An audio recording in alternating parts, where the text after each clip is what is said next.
This is Adam Perry here with TrueDFS. I am going to briefly go through tonight's large slate. I think from a kind of slate standpoint, despite it being a large slate, there's not like a lot of news.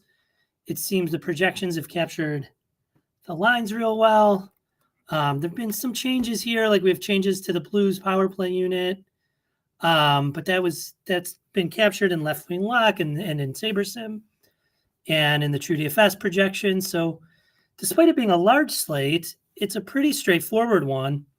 And so I tried to think like what else we could do besides just building and letting them rip. So I'm going to do my usual where I build for the small field high stakes stuff. I'm playing 2 into the 222. I just think that's I'd rather get 2 of those than 1 into the 444. It's a little less money up top, but it's only 2 lineups, but it still spreads the variance a little bit. So I'm going to build for those. And I thought what I'll do is run an experiment. So I've talked in the past how I like to run 5-man stacks, but it's a 13 game slate. Maybe it's a little different. I think it's 13 games. 1, 2, 3, 4, 5, 6, 7, 8, 9, 10, 11, 12, 13. The nice thing is they're all within 2 hours of each other. So pretty small window. You won't have to sweat it out. No real late night hammer or anything to worry about. And you see what the values, I mean, the guys, nothing's coming up so strong. I mean, we had I think a couple guys in the 3 point per dollar on SaberSim yesterday on just a 3-man slate. So I'm going to go through my usual process. And what I'm going to do is I'm going to let SaberSim just run all stacks and see what we get. And then, see if SaberSim prefers the correlation of the 5-mans and the 6-mans on this huge slate, and then decide what to do.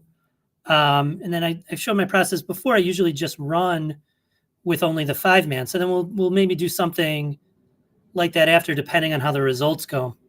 So I've got a contest sim loaded.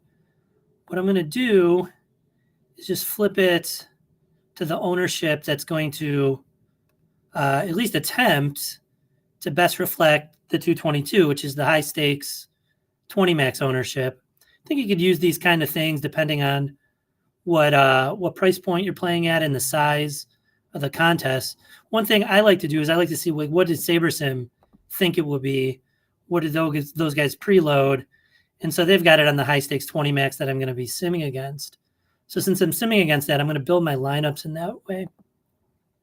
So we got to make 2 changes because we didn't change exposures like I normally do. Just make a couple changes and run 5,000 without regard to what stacks we want. This is a small field, so I still want to run it with maybe the correlation of the small field, but I do want more variance in how it produces lineups, so I'm still going to jack that up. I imagine the more correlation gets us quite a bit of 4 and 5s anyway, but let's see.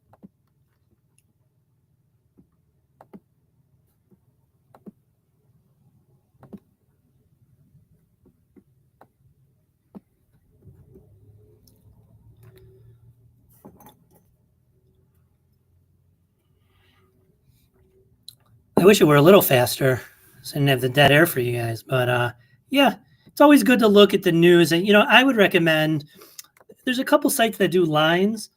I would recommend checking this at least before lock, just scrolling through it, see if there's any discrepancies between how teams practice, especially if they practiced special teams units like the power play, and see if there's a discrepancy. Like earlier in the day, there were some before SaberSim resimmed and got them. Usually they'll get them all, but sometimes you'll get the lock and you'll see that it has different lines, and that really affects some of these values. If Fowler was on power play 1 in SaberSim, that's going to totally change things. He was a kind of a chalky guy over the last few times they played. No changes to the Jets. Let's see where we're at. Slow. I think it might be slower because I'm on stream. Oh, there we go. Okay. So we got 5,000 lineups. Let's just see small field stuff so we can just see where the top 10 are in terms of Saber score. We're kind of all over the place. I mean, we're most represented in the 5-2s. That's only 3 out of the top 10 in Saber score. Then you get the 4s and the 3s. Now I do think, let's run the sim. Let's see if we did project it, I imagine it's going to be funky stuff. Yeah, the top projected. I mean, you still get 5-mans that project really well. This must be like a high play. No, Utah. Let's see, they're implied for probably like 3 goals. Oh, 3.5. Okay. That is a lot. I mean, Montreal gives up points, but that is high. Let's see, just out of curiosity, what Utah's team total. Yeah, I mean, they're not implied for over 3.5 goals. They're not as high as St. Louis. They're not as high. They're higher than Vegas. Not quite as high as Detroit. Let's see. So SaberSim is really, at least at the moment, yeah, I mean, they are not implied for more goals. They're a little less than St. Louis. SaberSim's a little pretty high on Utah. Hence them popping in projection. I imagine they pop in ownership too, though, if that's the case, since ownership are based on projection. Yeah, I mean, they are not in the betting markets higher than Detroit. Here they are. So, okay. In any event, let's see like top 10 sim ROI stacks. Okay, so this is interesting. You get 3 5-2s, but you do get the 4 3s. You get another 5 and a 6. So of the stacks I like, these sort of call them onslaughts, it's about 50%. So if you prefer onslaughts, there's, as Sheet says, you're well within your rights to just play them and build with them. And I think if you just build only onslaughts, because that's what you want, you're going to get a lot more variation, more teams in there, and you'll get the full 5,000 for the simulations to go off of, as opposed to having, 12% for 3s, 17 for 2s. I mean, the thing to remember here too is like we're getting 1-5 in here, but only 4.5% of our pool is a 5 with 3 1-offs. In the 6, we've got a 6 in here. We only have 82 6 lineups. I mean, if we had more of those, would it be more represented? It'd be interesting. So we'll run a little experiment here and take out all these 2s and these 3s that are getting 2-3%, and these 3 2s that we got 13% of, and allocate that, let's say, to more 4 3s and more 5s, more 4 2s. And then let's see, with more representation, if our top 10 ROI lineups, I'm not even going to look at the teams yet, but we'll see if our top 10 ROI lineups, let's see if we did top 100, if things would even out. So SaberSim, I mean, and this is something I found in the past. SaberSim really likes these onslaughts. And so that's why I just prefer I'm going to play them. I like them too, to just build with them. And we have more of our pool is 4 3s and 4 2s. But when we run the sims, even with less to choose from, it's getting to these 5s. I mean, 14 out of 82 6-mans are showing up in our top 100.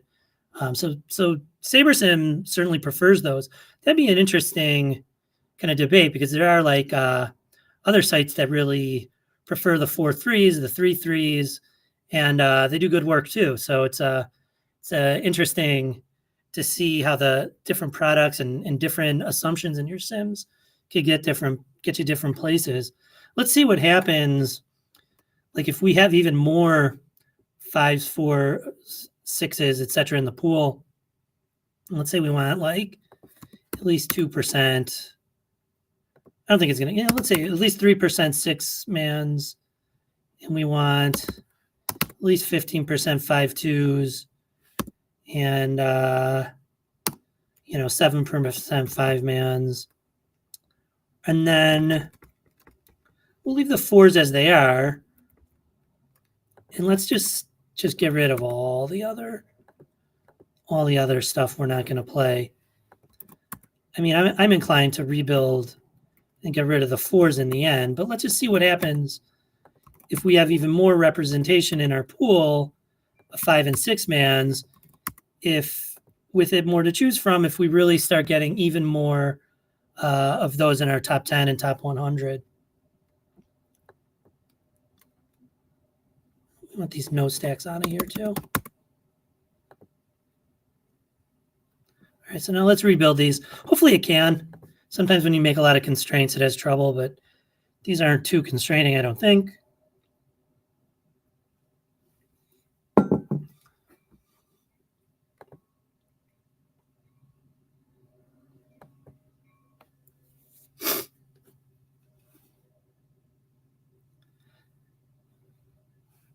Training enough to slow it a bit. Let's see if any news came in. I mean, a lot of these news items are like practices for games that are the next day. You don't really need to know them, but they could have an effect. There's a lot of injuries in Minnesota. When these things become game time decisions, they're things you need to look out for before lock. So it's always good to check up with these and read them.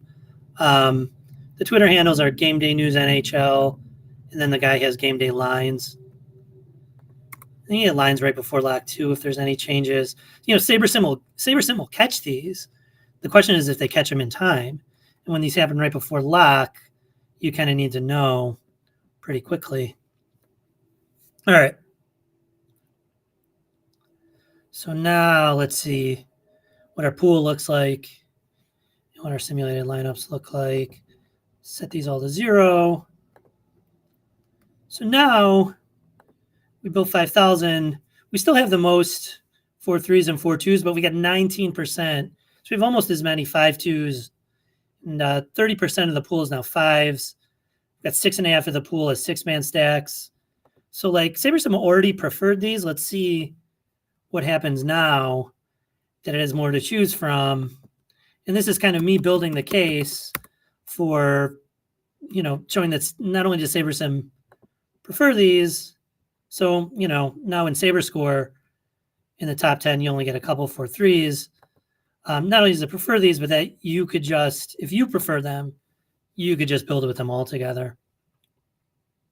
So yeah, I mean, now it's still got it. I mean, 28% of the pool is 4 2s, 19% or something was 4 3s, but in our top 10, you're only getting one of them, right? I mean, it really wants to give you numbers too. So if you want to play these 5-man stacks and these 6-man stacks, then and you want to do, what SaberSim prefers, then you might as well just get your whole pool filled with them, so we can make just have all the more choices. So I said that many times. So one last time, let's build with just 5-mans and 6-mans, just the onslaughts, and let's see who shows up first. And those are gonna be the 2 lineups I play into the 2-2-2. At least for now. Things can change, and they probably will. But no. So let's just tell it, don't build 4-mans, don't build 3-mans, don't build 2-mans, don't no stack, only allow onslaughts.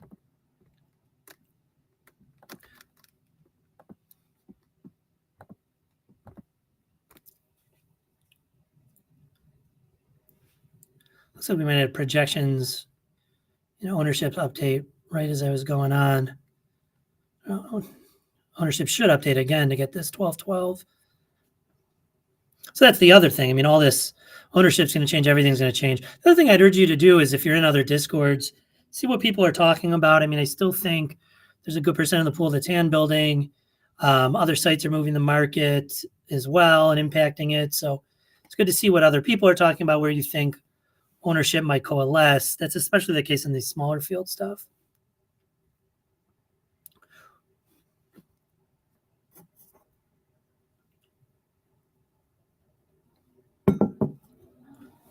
Tomorrow there's only there's like a 2-game slate. We'll see if we do a video for it. There's a lot of people that I think just don't want to play them, and they may be right, but DGen's got a DGen. So trying to maybe do something tomorrow for this little 2-gamer. I don't think, there's not much else. There's like the Australian Open and there's NBA tomorrow. There's not much else. So like, I don't think it's going to be great prize pools, but I don't think it's going to be like we had last night, as bad as last night either. We may get something halfway decent if you're willing to risk with the high variance of the 2-game slate. So I'm going to try and do something tomorrow. Now we really constrain the builder, so it's a little slower. And now we may not even get to the 5,000 lineups that happens.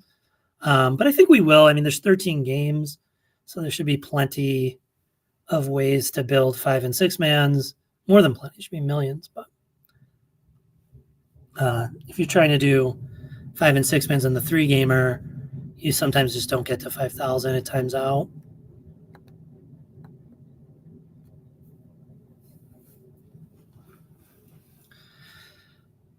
So far we've done a whole video without even talking about players and teams, which I think is pretty cool. And now we'll get to saying so this seems pretty natural to me. Let's see. Top 10 according to Saber score. We get no 6 mans. We've got wide variety, right? So if we only had a small amount of 5 mans and stuff, we may get less variety. But now we get a wide variety in the top 10 according to Saber score. Projected score, I'm going to guess we're going to get to that Utah again. Yeah, 9 of the top 10. 1's a 6-man, 9 or 5-man Utahs. They're cheap. They're projected a little. I would worry about this a little. I mentioned this in Discord about the Kings. The Kings had a really low total in the last slate, but it was even lower than they were being projected for. So you'd get some Kings in your lineups and they're good leverage, but the market moved against them, after DK pricing came out. So you are getting it, but you're getting it at an even worse price. So it's something to be aware of. With the Utah, until this evens out, SaberSim's high on them, and you could trust that to some extent. But, I tend to think hockey market is, relatively efficient. It's not the NFL, but it's pretty damn good. And, Utah, you maybe get good pricing on the guys, why they fit, but also these projections are a little inflated. But let's see. We run our sims. Let's see who we get in the top 10. So if we were in the top 10 sim ROI lineups, there you go. If it thinks Utah's high owned, just play Montreal on the other side. Let's see if we went to like 30 lineups. Start getting New Jersey 6 stacks. Now you get variety. Boston, Philly, Nashville. Well, one thing to look at, the top ROI lineup you get with this Montreal is pretty high. It's 82. If we went down to 30, it's still 61, right? So, and there's variance in the sims as well. It has to bank in one of the 10,000 or 100,000 simulations and, something like that. So there is some variance. And Montreal's clearly who it likes, but you could go down. If you really didn't want to play Montreal, so you went to the top rated Boston stack, it's 62 compared to an 80% ROI. There's a lot of variance in the sims too. If we run them again, we got so much Montreal, we'll get more, but let's see what happens with Boston. Let's see what happens with the top 30.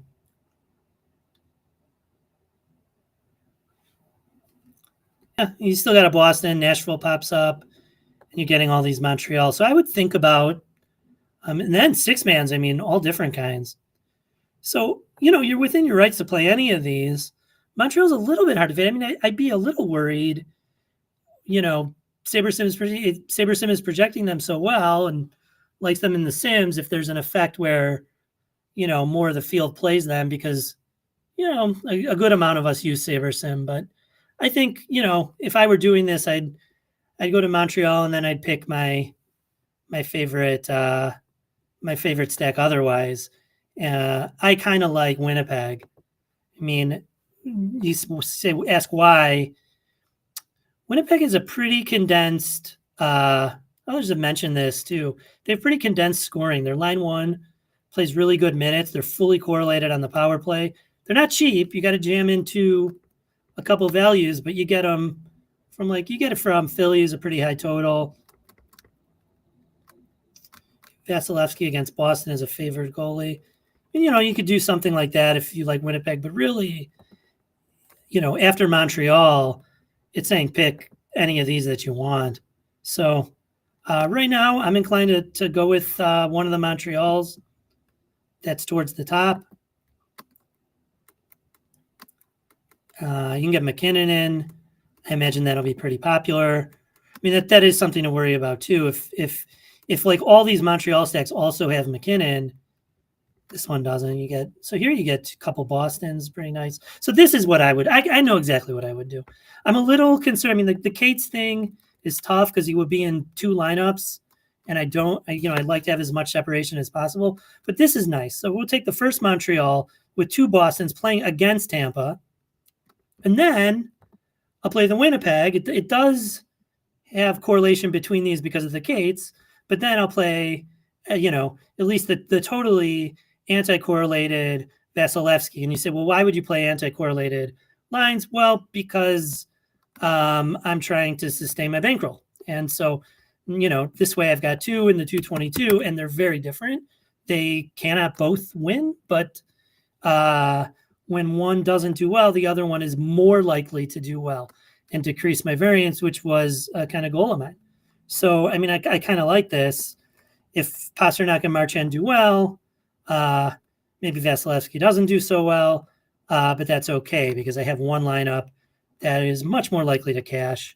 I might even take out Cates or look for another one that doesn't have Cates just so I'm not correlated there. And that's a good way to smooth things out. So if the slate were right now, this is kind of the thing I'd be doing. And that's all for now. If you have any questions, you can ask in Discord. If you want to get Sheets' projections, which you could just upload in, or Goldie's projections, along with Sim, it is the same price for their ultimate package without them. So you could go and sign up at TrueDFS.com, get the projections, get all these insights, and get more of these insights in Discord, premium videos, stuff like that. So feel free to come on board, and there's a lot more learning to do. Thanks a lot.